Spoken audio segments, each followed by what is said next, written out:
தலைமுறையை எப்படி காப்பாத்துறது பாருங்க. சமீபத்தில் ஒரு கேப்ஷனோட ஒரு 30 செகண்டுங்க ஒரு ரீல் பார்த்தேன். 30 செகண்ட். என் வாழ்க்கையில நான் அந்த மாதிரி நான் ஒரு விஷயத்தை, ஒரு பரவசத்தை நான் அனுபவிச்சதே கிடையாதுங்க. இயற்கையின் மீது ஆர்வம் கொண்ட பெண் நான். பாரதியினுடைய இந்த பாட்டு கேட்கும் போதெல்லாம் மனசெல்லாம் நடுங்கிறோம். எப்பவுமே காக்கை குருவி எங்கள் ஜாதி, நீள் கடலும் மலையும் எங்கள் கூட்டம், நோக்கும் திசையெல்லாம் நாமன்றி வேறு இல்லை, நோக்க நோக்க களியாட்டம். என்ன வார்த்தை அது?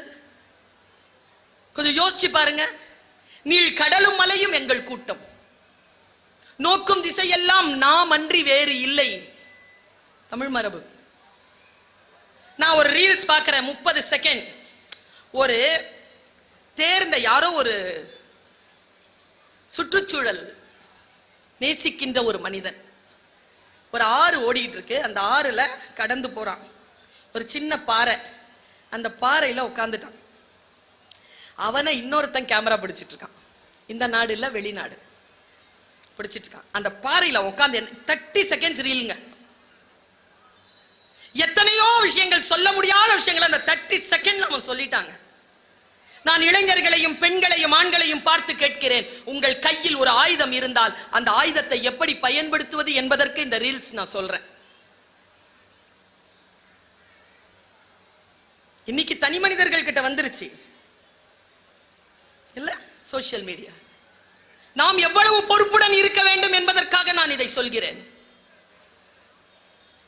அந்த பாறையில உட்கார்றாங்க. அவனுடைய பேக் பேக் எடுத்து, அந்த பேக் பேக்ல இருந்து நிறைய ஏதோ ஒன்று எடுத்தான் பாருங்க. அவ்வளவும் இலை. அந்த இலையை அவன் பின்றாங்க. பின்னி ஒரு போர்வையா போத்திக்கிட்டு நடுவில் ஒரு கேமரா வச்சுட்டு அப்படி உட்கார்றான். அவன் கேமரா நேரம் ஒரு மரம் இருக்கு, தண்ணி நிலம் இருக்கு, அங்க போகுது. அதை வெளியில இருந்து ஒருத்தன் போட்டோ பிடிச்சிட்டு இருக்கான், கேமரா பிடிச்சிட்டு இருக்கான். ஒன்றும் இல்லை. என்ன காட்சி தெரியுமா சார்? ஒரு பறவை, பெரிய பறவை, எங்கிருந்தோ பறந்து வந்து அந்த மரத்தில் உட்காந்துருச்சு. மறுபடியும் பறக்குது, தண்ணி கிட்ட வருது, மறுபடியும் திரும்பி போகுது, மறுபடியும் வருது, மறுபடியும் 3-4 வாட்டி வருது போகுது. எவ்வளவு நேரத்துக்கு அவன் இருக்கிறான்னு தெரியல. அங்க 3-4 வாட்டி நமக்கு காட்டுறான். வந்துட்டு அடுத்த கடைசியா வந்து என்ன பண்ணுச்சு, அந்த தண்ணியில அப்படி முங்கி வாயில இருந்து ஒன்னு எடுத்துச்சு பாருங்க. இவ்வளவு பெரிய மீன் நேரா எடுத்துட்டு போய் கிளையில உட்காந்து வாயில இருந்து காலுக்கு கவிர்ச்சிங்க. காலில் அந்த மீன் துடிக்குது, அந்த வால் துடிக்குது. அந்த கண் இப்படி தானே இருக்கும் அதுக்கு, இந்த ஓரக்கண்ணில் அதை பார்க்குது. காலை ஏதோ இப்படி பண்ணுது, இப்படி பார்க்குது, மறுபடியும் கொத்த போகுது, மறுபடியும் இப்படி பார்க்குது. மறுபடியும் என்ன பண்ணுச்சு, வாயில் அதை எடுத்துருச்சு. எடுத்துட்டு நேராக பறந்து வந்து அதே இடத்துல போட்டுருச்சு.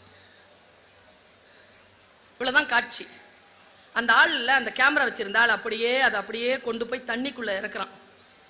அந்த மீன் உள்ள போச்சா, உள்ள போய் இப்படி மீன் நீந்தி வந்துதான் நடுவுல தடுமாறிச்சா, தடுமாறிட்டு அப்படியே நீந்து வந்த மீன் ஒரு 10 செகண்ட் இருக்கும்.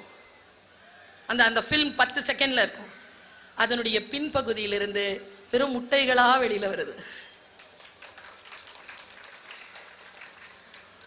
பறவை நம்ம கிட்ட என்ன தெரியுமா சொல்லுச்சு, நான் மீளைத்தான் பசிக்கு சாப்பிடுவேனே தவிர ஒருபோதும் தலைமுறையை தின்பதில்லை என்று நமக்கு அந்த பறவை சொல்லித் தருது.